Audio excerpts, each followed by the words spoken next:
Hello दोस्तों, नमस्कार, good morning. स्वागत है आपके अपने चैनल केएम नर्सिंग एकेडमी पर। आज अपन डिस्कस करने वाले ग्लासगो कोमा स्केल। ये एक बहुत ही इंपॉर्टेंट पैरामीटर्स है। ये एक फिजिकल असेसमेंट का मेथड है। खास तौर पर ये किया जाता है न्यूरोलॉजिकल असेसमेंट के लिए। ग्लासगो कोमा स्केल जो होती है वो न्यूरोलॉजिकल असेसमेंट के लिए किया जाता है। न्यूरोलॉजिकल असेसमेंट का अर्थ हो गया कि अपने ब्रेन के रिलेटेड काम की चीज है। ये बहुत ही इंपॉर्टेंट पैरामीटर्स है जो कि हर किसी भी मेडिकल स्टूडेंट को ये आना चाहिए। जब कोई इमरजेंसी पेशेंट आता है तो उस दौरान ये किया जाता है। तो ग्लासगो कोमा स्केल जो होता है वो एक फिजिकल एग्जामिनेशन का मेथड है। फिजिकल एग्जामिनेशन का मेथड है। इसमें क्या कहा जाता है कि न्यूरोलॉजिकल असेसमेंट किया जाता है। ये जो होता है वो किसी भी पेशेंट की कॉन्शियस लेवल को चेक करने के लिए किया जाता है। मतलब कि जब पेशेंट को कॉन्शियस होता है या अनकॉन्शियस है, उस कॉन्शियसनेस के लेवल को चेक करने के लिए ग्लासगो कोमा स्केल किया जाता है। और खास तौर पर ये तब किया जाता है जब अपने कोई हेड इंजरी वगैरह हो जाती है। तो ये एक इंपॉर्टेंट पैरामीटर जो हेड इंजरी के बाद में पेशेंट की कॉन्शियस लेवल को चेक करने के लिए किया जाता है। तो न्यूरोलॉजिकल असेसमेंट है, फिजिकल एग्जामिनेशन का मेथड है। और किसके लिए किया जाता है? पेशेंट की कॉन्शियस लेवल को चेक करने के लिए किया जाता है। कॉन्शियसनेस लेवल को चेक करने के लिए किया जाता है। और कब किया जाता है? आमतौर पर अगर ग्लासगो कोमा स्केल देखा जाए तो हेड इंजरी के बाद में किया जाता है।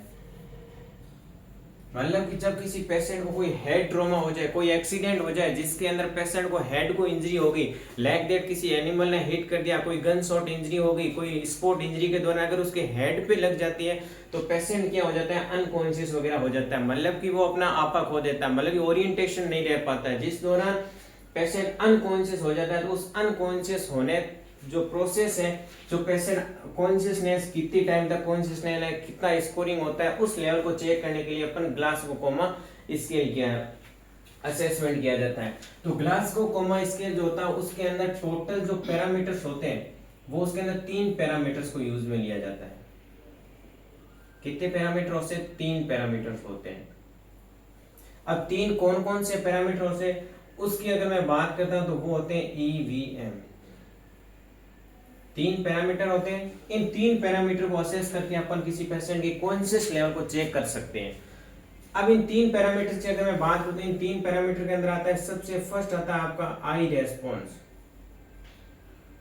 फर्स्ट वन इज आता है आपका आई रेस्पॉन्स। सेकेंड वन इज आता है वर्बल रेस्पॉन्स।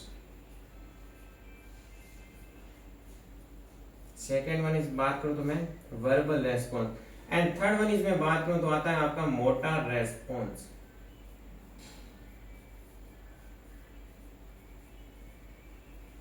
तो ग्लासगो कोमा स्केल के अंदर टोटल कितने पैरामीटर होते हैं? 3 पैरामीटर होते हैं। कौन कौन से होते हैं? EVM, eye response, verbal response and then motor response.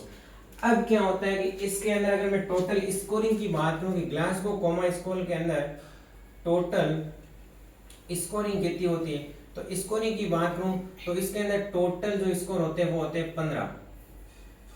Total 15 score होते हैं। उस 15 के अंदर मैक्सिमम की मैं बात करूं तो टोटल मैक्सिमम कितने स्कोर आ सकते हैं? तो मैक्सिमम आ सकते हैं 15 के 15। मतलब कि तीनों रेस्पॉन्स एकदम सही तरीके से दे रहा है। अगर मैं बात करूं मिनिमम रेस्पॉन्स की, मिनिमम स्कोर की, तो मिनिमम स्कोर आ सकते हैं 3 कैसे आएंगे? तीनों के 1-1 पॉइंट दे सकते हैं। तीनों को 1-1 नंबर देंगे तो मिनिमम, अगर मैं पैरामीटर की बात करूं मिनिमम स्कोरिंग की बात करूं तो कितने हो गए आपके? 3। एंड मैक्सिमम की मैं बात करूं तो कितने हो गए? 15। तो स्कोरिंग की अगर रेंज की बात करूं तो कितने हो जाएंगे आपके? 3 से 15 ये होंगे। अब मैं बात करता हूं इसकी, अगर ये तो बात चलनी मैंने आई रेस्पॉन्स वगैरह, अब टोटल मार्किंग कितनी होती है? तो जो आई रेस्पॉन्स होता है उसको अपन कितने मार्क देते हैं? उसके अंदर होते हैं 4। उसके अंदर अपन कितनी मार्किंग देते हैं? 4 मार्किंग देते हैं। अब चारों जो कंडीशन होगी वो 4 अलग अलग कंडीशन होगी। वर्बल रेस्पॉन्स के अंदर स्कोरिंग जो होती है उसको नंबर दिए जाते हैं 5। एंड मोटर रेस्पॉन्स की बात करो तो उसके अंदर होते हैं 6। तो टोटल 6, 5 एंड 4 टोटल मिला के होंगे 15। अगर ये सारे आई रेस्पॉन्स, वर्बल रेस्पॉन्स और मोटर रेस्पॉन्स अगर तीनों रेस्पॉन्स एकदम पॉजिटिवली है तब तो अपन बात करेंगे मैक्सिमम स्कोर आ जाएगा अपना 15। 6 5 11 4 15 और मिनिमम रेस्पॉन्स होता है इन तीनों का एक एक, मतलब कि तीनों ही अगर काम नहीं किए जाए, ऐसा नहीं है कि हाई रेस्पॉन्स नहीं आ रहा तो इसको 0 नंबर देंगे, ऐसा नहीं है। अगर कोई भी रेस्पॉन्स चाहे आओ नहीं आएगा तो उसको मिनिमम स्कोर दिया जाएगा 1। अब इन तीनों के अंदर अगर फर्स्ट रेस्पॉन्स की बात करूं, कौन सा रेस्पॉन्स सबसे पहले चेक किया जाता है, तो वो होता है आपका आई रेस्पॉन्स। आई रेस्पॉन्स जो होता है वो फर्स्ट टाइम चेक किया जाता है। एंड देन अगर सबसे क्रिटिकल की मैं बात करूं कि जो सबसे क्रिटिकल होता है अगर जिसको चेक करना, वो होता है आपका मोटा रेस्पॉन्स। तो टोटल मिला के 3 पैरामीटर्स हो गए अपने EVM, I response, verbal response and मोटा रेस्पॉन्स। आई रेस्पॉन्स के अंदर कितने मार्किंग देखते हैं अपन, 4 अलग अलग कंडीशन होगी। वर्बल रेस्पॉन्स हो गया आपके 5 एंड मोटा रेस्पॉन्स हो गया आपके 6। तो टोटल स्कोरिंग हो गए 15, मिनिमम स्कोर हो गए 3। कब किया जाता है, तो ये पेशेंट की कॉन्शियसनेस के लेवल को चेक करने के लिए किया जाता है। ये एक न्यूरोलॉजिकल फिजिकल असेसमेंट होता है जब पेशेंट की हेड इंजरी के बाद उसके कॉन्शियस लेवल को चेक करने के लिए किया जाता है। अब मैं टेबल के थ्रू आपको समझाऊंगा कि आई रेस्पॉन्स के अंदर 4 मार्किंग कब देते हैं, 3 कब देते हैं, 2 कब देते हैं, 1 कब देते हैं।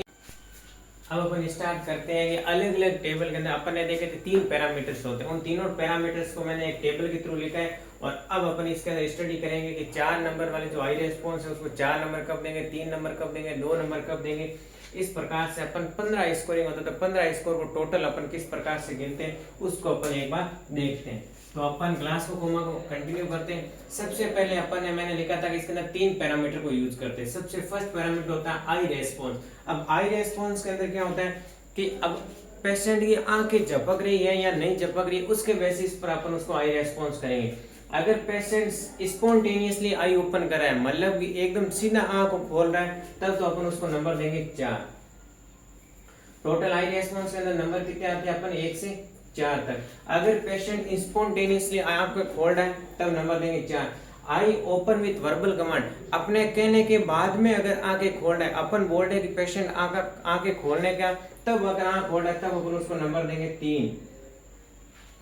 I open with painful stimuli, बहुत ही जबरदस्त टाइप का पेनफुल स्टिमुलाई देगा, जैसे कि चिमटी काटने पर अगर आंखें खोल रहा है तब अपन उस पेशेंट को तब उसको नंबर देंगे कितने 2। एंड कोई किसी प्रकार का रेस्पॉन्स नहीं है आंखों के अंदर, भले चाहे पेनफुल स्टिमुलाई दे दो, कुछ भी कर दो, फिर भी अगर कोई रेस्पॉन्स नहीं है तब अपन देंगे उसको 1 नंबर। तो ये हो गया अपन के आई के टोटल 4 मार्किंग। अब अपन बात करते हैं वर्बल। वर्बल के अंदर टोटल कितने होते हैं 1 से 5। वर्बल रेस्पॉन्स का अर्थ होता है कि वो बोल रहा है या नहीं बोल रहा, उसके बेसिस पर अपन उसको रेस्पॉन्स चेक करेंगे।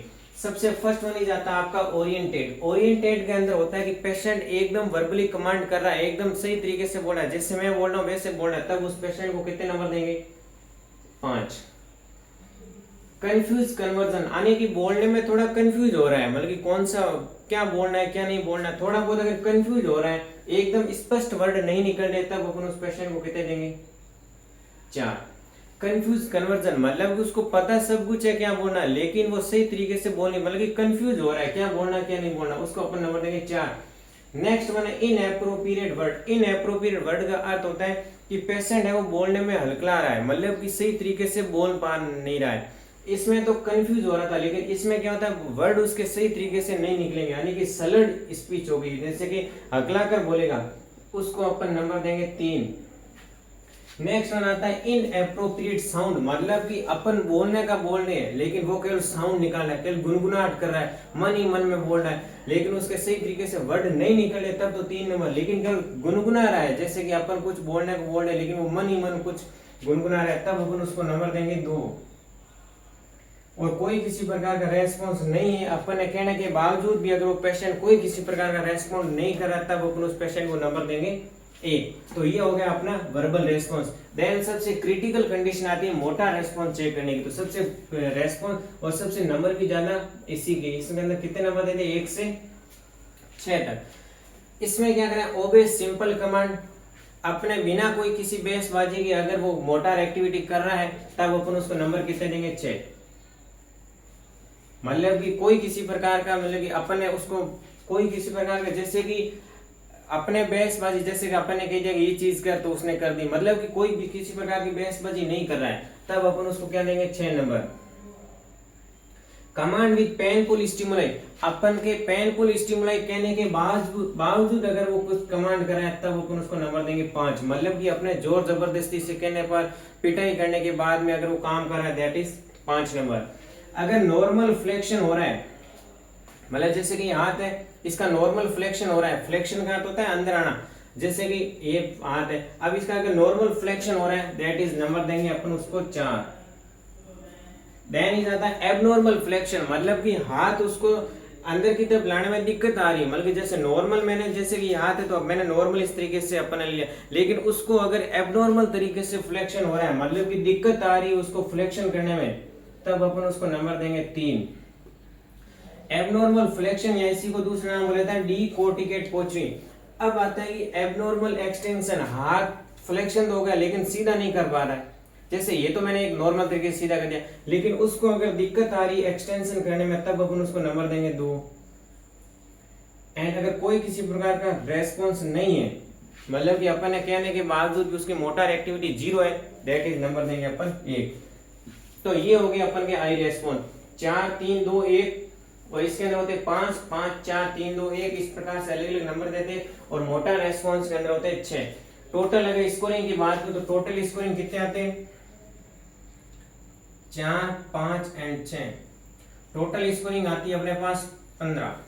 अगर 15 आ रही है तब तक तो नॉर्मल है, यहां तक कि अगर 13 से 15 के बीच में आ रही है तब भी वो पेशेंट क्या है, नॉर्मल है, उसको नॉर्मल है और उसको रूटीन केयर देनी है,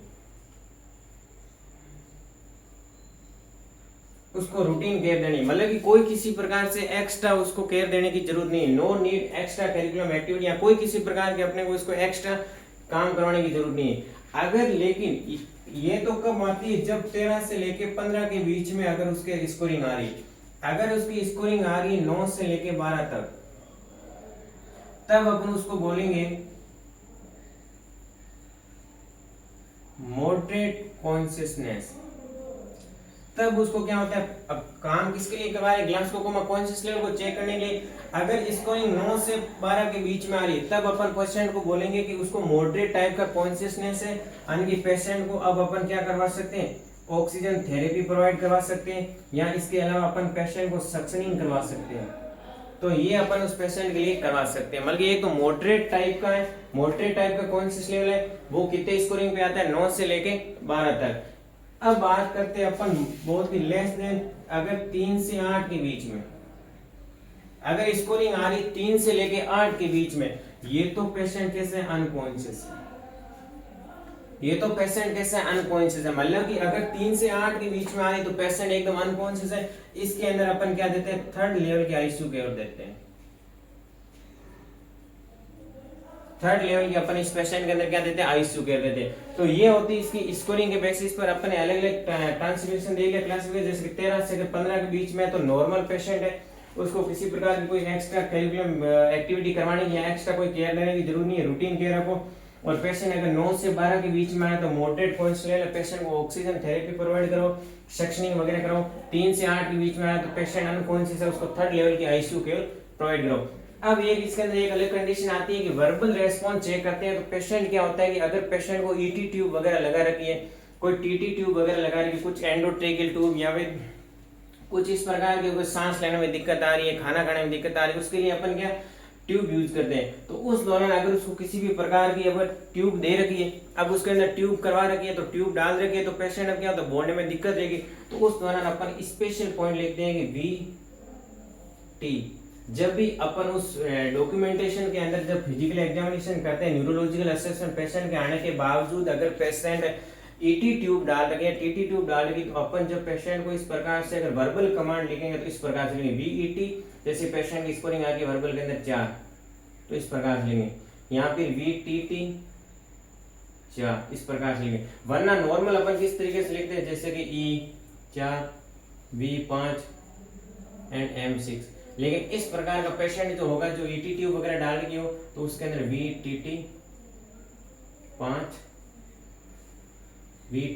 इस प्रकार से लिखेंगे। एक आता है आपका आई रेस्पॉन्स। आई रेस्पॉन्स चेक करने के लिए नॉर्मल तो इस प्रकार से करते हैं, लेकिन अगर किसी पेशेंट के अंदर आई है ही नहीं, यहाँ फिर उस आई के अंदर क्या हो रहा है, ओडिमा वगैरह हो रहा है, तो अपन उसको ई टी के नाम से देते हैं उसे, स्पेशल ई टी करके। फिर अपने का जो भी मार्किंग आई है, जैसे कि 3 नंबर की मार्किंग आई तो अपन ई टी करेंगे। तो इस प्रकार से अपने जो स्पेशल पॉइंट रहते हैं। तो ये था अपना ग्लासगो-कोमा स्केल, जो अपन पेशेंट को न्यूरोलॉजिकल असेसमेंट करने के लिए, पेशेंट की कॉन्शियस लेवल को चेक करने के लिए करते हैं। इसके अंदर 3 अलग अलग पैरामीटर होते हैं। एक बार वीडियो को वापस बैकअप करके देख लीजिएगा। अगर समझ में नहीं आया है तो वापस कमेंट बॉक्स के अंदर आपका डाउट डाल दीजिए। So thank you for watching this video and तब तक के मिलते हैं अगले वीडियो में।